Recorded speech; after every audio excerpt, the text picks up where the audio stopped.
Jai Hind, aspirants. I've got a list of questions asked by many of my followers about NDA exam. So let's take all these questions one by one today and इसको समझने की कोशिश करते हैं और इन्हीं सब question से बहुत सारे आप जैसे जो एस्पिरेंट्स हैं उनके भी डाउट्स क्लियर होंगे।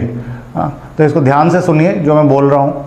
तो एक कैंडिडेट पूछते हैं कि थोड़ा एनडीए एग्ज़ाम के बारे में बताएं। जो लोग बहुत ज़्यादा नहीं जानते हैं एनडीए एग्ज़ाम क्या होता है, कब कंडक्ट होता है। तो NDA exam stands for national defence academy और इसके साथ एक चीज़ और लिखी होती है NA, NDA and NA. NA is naval academy. तो एनडीए नेशनल डिफेंस एकेडमी ये खड़गवासला पुणे के आउटस्कर्ट्स में सिचुएटेड है और यहाँ पे आर्मी, नेवी और एयरफोर्स ये ट्राई सर्विसेज की ट्रेनिंग होती है एज अ कैडेट और इसके बाद ये लोग अपनी अपनी रिस्पेक्टिव एकेडमीज़ में जाते हैं वो फर्दर एडवांस ट्रेनिंग। लेकिन जो कैंडिडेट्स डायरेक्ट नेवल एकेडमी के लिए सिलेक्ट होते हैं वो एजीमाला केरला में जो नेवल एकेडमी है हमारी, वो वहाँ पे 4 इयर्स की ट्रेनिंग के लिए जाते हैं फॉर देयर एग्जीक्यूटिव ब्रांच। ठीक है, तो this is all about NDA and NA कि उसमें से हम जाते कौन कौन सी सर्विसेज में हैं। और ये एग्ज़ाम साल में 2 बार कंडक्ट होता है और UPSC union public service commission इसको कंडक्ट करवाता है। Okay, so let us take some more questions. Who can give NDA? Only boys are eligible और girls can also give. So earlier only boys were eligible but in recent years अभी girls के लिए entry open हो चुकी है और girls भी उसी सेम प्रोसीजर के थ्रू अपनी फेवरेट सर्विस में इसमें एंट्री पा सकती है। ठीक है, next is what is the age criteria. So age criteria ये बहुत बड़ा, मैंने पहले भी कुछ वीडियोस बनाए हैं इस पे और ये बहुत बड़ा कन्फ्यूजन है जिसकी वजह से कुछ एलिजिबल कैंडिडेट्स दे नहीं पाते हैं और कुछ कैंडिडेट्स नॉट एलिजिबल हो जाते हैं, ओवर एज हो जाते हैं कुछ गलत डायरेक्शंस या मिस गाइडेंस की वजह से। क्योंकि जो एनडीए का जब भी फॉर्म निकलता है, जब भी नोटिफिकेशन आता है, उस समय एनडीए और एनए के एग्ज़ाम में अप्लाई करने की जो एज, मिनिमम एज है वो है 15.5 ईयर्स और जो लास्ट एज है, जो मैक्सिमम एज लिमिट है वो है 18.5 ईयर्स। तो बहुत सारे कैंडिडेट्स हमसे कई बार बोलते भी हैं कि नहीं हमने तो एम्प्लॉयमेंट न्यूज़ में या नोटिफिकेशन में या किसी वेबसाइट पे पढ़ा है कि नहीं 16.5 ईयर्स से 19.5 ईयर्स होता है। लेकिन वो जो एज होती है वो कोर्स के यानी एनडीए ट्रेनिंग के कमेंसमेंट की एज होती है। तो जिस दिन से एनडीए की ट्रेनिंग स्टार्ट होगी उस दिन आप 16.5 साल से कम के नहीं होने चाहिए और 19.5 साल से ज़्यादा के नहीं होने चाहिए। लेकिन अप्लाई करने की जो एज है वो मिनिमम 15.5 ईयर्स है और मैक्सिमम 18.5 ईयर्स है। तो हमेशा आप जो भी करंट नोटिफिकेशन है उसमें दिए गए एज क्राइटेरिया से अपनी एज मैच करें और फिर डिसाइड करें कि आप एलिजिबल हैं कि नहीं है। किसी के बोल देने पे आप ना जाएं। बहुत लोग क्या सिर्फ साइंस स्ट्रीम के कैंडिडेट्स ही एनडीए एग्जाम में अपीयर हो सकते हैं? नहीं, ऐसा बिल्कुल भी नहीं है। जो पीसीएम वाले कैंडिडेट्स हैं उनको ये एडवांटेज है कि वो नेवी और एयरफोर्स में जा सकते हैं और आर्मी में भी जा सकते हैं।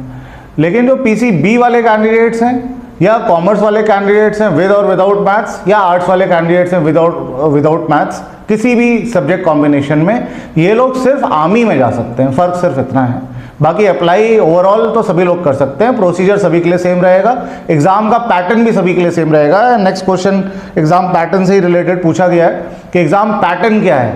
सो let me tell you, the pattern is very simple. In a day you will have to appear in 2 papers, paper 1 and paper 2. paper 1 will be of mathematics.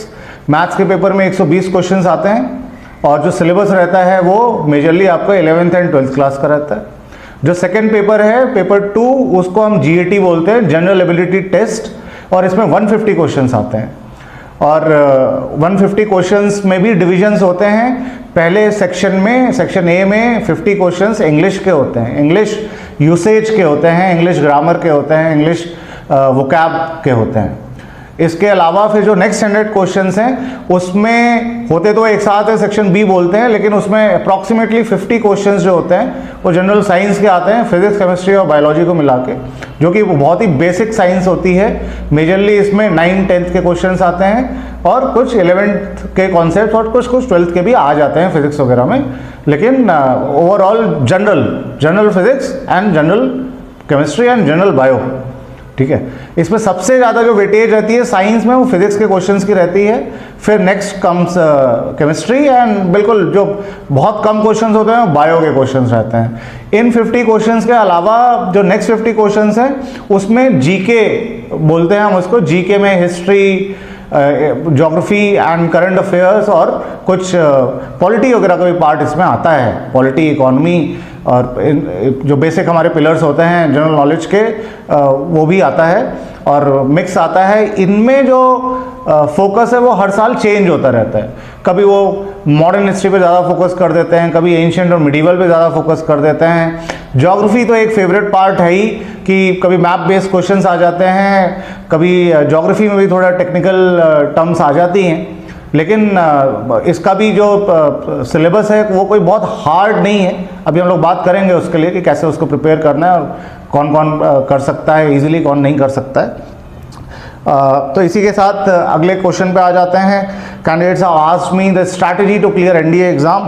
तो पहले तो एक जनरल स्ट्रैटेजी मैं बताऊंगा और उसके बाद कुछ अपने एक्सपीरियंसेस भी शेयर करूंगा कि आज से 21 साल पहले when I qualified this exam in the year 2003 then मेरी क्या स्ट्रैटेजीज रही थी, उससे पहले मैंने क्या क्या गलतियां की थी और कैसे उसको इम्प्रूव किया था। तो एग्ज़ाम पैटर्न तो हमने बात कर लिया, नाउ स्ट्रैटेजी। तो स्ट्रैटेजी में स्ट्रैटेजी विल डिपेंड कि आप किस स्ट्रीम से बिलोंग करते हैं। अगर आप पीसीएम से बिलोंग करते हैं तो आपका मैथ्स अच्छा होगा in comparison to other candidate, bio वाले पीसीबी कैंडिडेट से, या आर्ट्स विदाउट मैथ्स वाले कैंडिडेट से, या कॉमर्स विदाउट मैथ्स वाले कैंडिडेट से। तो यहाँ पे आपको एक एडवांटेज मिल जाता है कि मैथ्स का जो सिलेबस है वो आपके फेवर में है। यहाँ पे आपको कोशिश करनी चाहिए कि 150 प्लस मार्क्स आउट ऑफ 300, तो 120 क्वेश्चंस होते हैं, 300 मार्क्स के होते हैं, इनमें से आपको 150 प्लस मार्क्स लाने का पूरा टारगेट रखना चाहिए। और थोड़े अगर आपकी मैथ्स अच्छी है तो even you can touch 200 marks, कोई बड़ी बात नहीं है। और इसके बाद आपको कुछ मार्क्स और चाहिए क्वालिफाई करने के लिए। जनरली दोनों पेपर के जो मार्क्स मिला के हमें चाहिए होते हैं वो इट्स नॉट मोर देन 360। अभी तक के जो प्रीवियस ईयर्स के कट ऑफ्स हमने देखे हैं, जो भी एनालाइज किया है, तो लेकिन इतना टारगेट नहीं बन सकता, टारगेट हमेशा आपको ज़्यादा रखना पड़ेगा। एंड वी सजेस्ट कि 450 500 एटलीस्ट आपको टारगेट होना चाहिए। तो इतने मार्क्स लाने के लिए कि अगर आप 150 जो कि 50% होता है 300 का, अगर आप ये मैथ्स के पेपर में ले आते हैं तो और सेकेंड पेपर का जो टोटल मार्क्स होते हैं वो 600 होते हैं, अगर उसका भी आप 50% ले आते हैं 300, तो 450 मार्क्स आपके इस तरीके से आ जाते हैं अगर आप सिर्फ 50% ही स्कोर करते हैं। But it should be correct, this score should be inclusive of the negative marking. जी हाँ, नेगेटिव मार्किंग भी इसमें एप्लीकेबल है। 1/3 marks are deducted for every wrong answer, ठीक है। तो ये टोटल मार्क्स आपको स्कोर करना है, एटलीस्ट इतना टारगेट रखना है, तभी आप अगर कुछ गलतियां हो जाती हैं जल्दबाजी में, कुछ और मार्क्स भी हमारे कम हो जाते हैं, क्वेश्चंस गलत हो जाते हैं तो मार्क्स भी कम हो जाते हैं। तो फिर अगर आप इतना टारगेट नहीं बनाएंगे तो और सोचेंगे कि नहीं हम 400 मार्क्स का टारगेट बना लेते हैं, 360 370 मार्क्स का टारगेट बना लेते हैं, और कुछ क्वेश्चंस आपके गलती से और ज़्यादा गलत हो जाते हैं, तो फिर आपका स्कोर बहुत डाउन चला जाएगा और श्योरिटी कि आप एग्जाम पास करके एसएसबी तक जा रहे हैं, ये श्योरिटी खत्म हो जाएगी। तो टारगेट आपको इतना रखना है। अब जो पीसीएम वाले हैं उनको मैथ्स में एक एडवांटेज मिल जाता है, तो मैथ्स में उन्होंने अच्छा स्कोर किया, जिसकी वजह से उनको एक ऑप्शन मिल जाता है कि अगर जैसे साइंस वाले बच्चों की जनरली जीके अच्छी नहीं होती है, बिकॉज 11th एंड 12th में उनका सारा फोकस जो है वो पीसीएम पे ही रहता है, ठीक है। इट डिपेंड्स कि बाकी बच्चे की हैबिट कैसी है न्यूज़पेपर पढ़ने की, न्यूज़ सुनने की, और अपने जनरल उनके हिस्ट्री, पॉलिटी, ज्योग्राफी के इंटरेस्ट कैसे हैं। अच्छी हो भी सकती है, ज़रूरी नहीं है, बट क्योंकि इस हर जगह का प्रेशर, कॉम्पिटिटिव एग्जाम्स का, स्कूल का, बोर्ड एग्जाम्स का इतना प्रेशर रहता है कि पीसीएम से बच्चे बाहर ही नहीं निकल पाते हैं, और ट्यूशन्स वगैरह में हर जगह पीसीएम की बातें होती हैं। तो इसकी वजह से क्या होता है कि जीके में वो वीक हो जाते हैं, लेकिन इंग्लिश और science, physics, chemistry, specially bio, तो चलिए मान लेते हैं कि बायो के क्वेश्चंस भी उनको शायद बहुत अच्छे से नहीं आते होंगे क्योंकि पढ़ा नहीं है, काफ़ी टाइम हो जाता है उनको छोड़े हुए, लेकिन बायो का ज़्यादा वेटेज भी नहीं होता। जो वेटेज होगा वो फिजिक्स, केमिस्ट्री और इंग्लिश का होगा। तो मैथ्स, फिजिक्स, केमिस्ट्री और इंग्लिश, ये सारे सब्जेक्ट्स मिला के समहाउ वो कट ऑफ क्लियर कर सकते हैं, 400 को टच कर सकते हैं, ठीक ठीक है। लेकिन अगर उनको और अच्छे मार्क्स लाने हैं जिससे कि आगे चल के उनकी मेरिट आउट होने की संभावनाएं कम हो जाए, तो उनको जीके पे फोकस करना ही पड़ेगा, ठीक है। तो ज़्यादा कुछ नहीं, जैसा कि अभी हमने बात किया कि मैथ्स में 50% मार्क्स आ जाते हैं और जीएटी में 50% मार्क्स आ जाते हैं, तो एक अच्छा स्कोर बन जाता है आगे के लिए भी। और अगर कोई कैंडिडेट ऐसा है जो कि पीसीबी से है, कॉमर्स विदाउट मैथ्स से है या आर्ट्स विदाउट मैथ्स से है, तो डेफिनेटली उसकी मैथ्स उतनी अच्छी नहीं होगी। उनको 11th क्लास से ही तैयारी स्टार्ट कर देनी चाहिए, वरना टाइम ज़्यादा लगेगा 2 साल की मैथ्स को कवर अप करने में। और नहीं तो उनको ऐसे टॉपिक्स पकड़ने चाहिए जो कि कंपैरेटिवली इजी हो और कंटिन्यूएशन में हो 10th क्लास के, और वहाँ से वो ठीक ठाक एटलीस्ट 100 मार्क्स तो स्कोर कर ही लें। मिनिमम क्वालिफाइंग मार्क्स भी होते हैं दोनों ही पेपर में।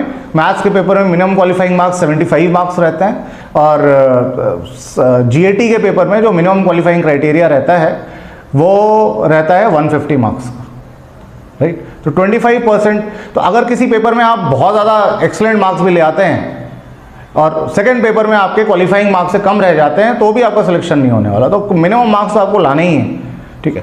तो ऐसे कैंडिडेट्स जिनके पास 11th-12th में मैथ्स नहीं था, वो लोग कोशिश करें कि कुछ भी करके एक अच्छे टीचर से पढ़ के और 100 मार्क्स तो लाएं।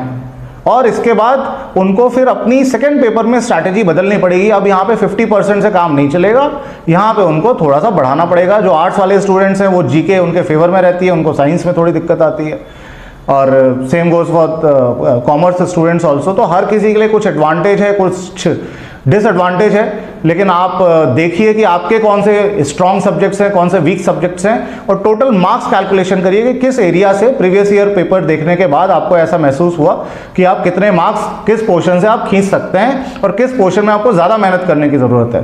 तो ये आपका एक पाथ क्लियर हो जाता है। I was from PCM background and I was an average student, और मैंने 3 बार एनडीए दिया, 3rd टाइम में मेरा क्वालिफाई हुआ।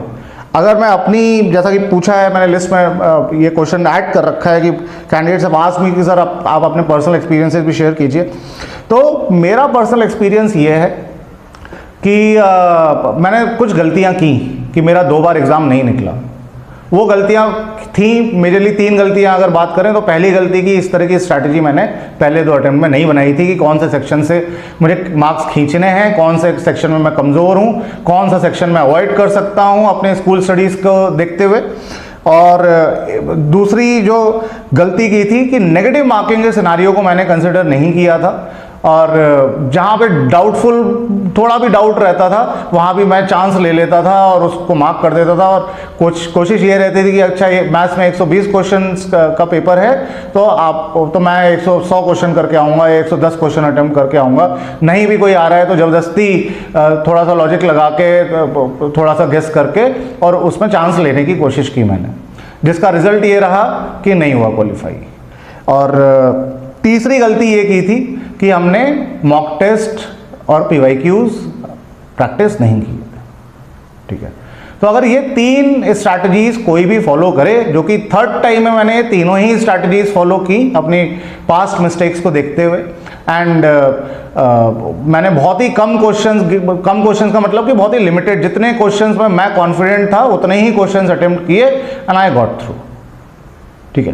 कट ऑफ्स की अगर बात करें तो उस समय भी इतनी ही कट ऑफ्स जाती थी, बहुत ज़्यादा अंतर नहीं था, बट यस थोड़ा सा क्वेश्चंस पूछने के पैटर्न में, तरीके में तो डिफरेंस तो आया है। आज से 20 साल पहले, 21 साल पहले एक लेवल कुछ और था, आज लेवल बढ़ गया है। So have the sources of information increased, तो आपको कोई कमी नहीं है किसी चीज़ की। आपको हमारे जैसे कोचिंग की गाइडेंस है, जहाँ पे आप मॉक टेस्ट प्रैक्टिस कर सकते हैं, काउंसलिंग ले सकते हैं, अपनी स्ट्रैटेजीज हमारे टीम के साथ बैठ के डिस्कस कर सकते हैं, जो कि हर किसी कैंडिडेट के लिए डिफरेंट रहती है, ठीक है। और मॉक टेस्ट और प्रीवियस ईयर क्वेश्चन आप प्रैक्टिस कर सकते हैं। इसके अलावा कुछ लोगों ने पूछा कि सिर्फ एनडीए में रिटन पास करना ही काफ़ी है और इसके बाद चीज़ें ज़्यादा मुश्किल नहीं होती हैं, कि कुछ और भी हमें ध्यान रखना चाहिए। तो ऑब्वियसली पर्सनालिटी मैटर्स हियर, और जो नेक्स्ट स्टेज आती है वो एसएसबी इंटरव्यूज़ की आती है, और एसएसबी इंटरव्यूज़ एक बहुत ही कॉम्प्रहेंसिव प्रोसीजर है 5 डेज़ का, जो कि 2 स्टेजेस में डिवाइडेड है। स्टेज 1 जिसको हम स्क्रीनिंग बोलते हैं, and most of the candidates get screened out on the first day itself, और उसके बाद जो कैंडिडेट स्क्रीन्ड इन रहते हैं वो फर्दर 4 डेज़ के लिए डिटेल टेस्टिंग के लिए रुकते हैं, and on the 5th day your final results are announced.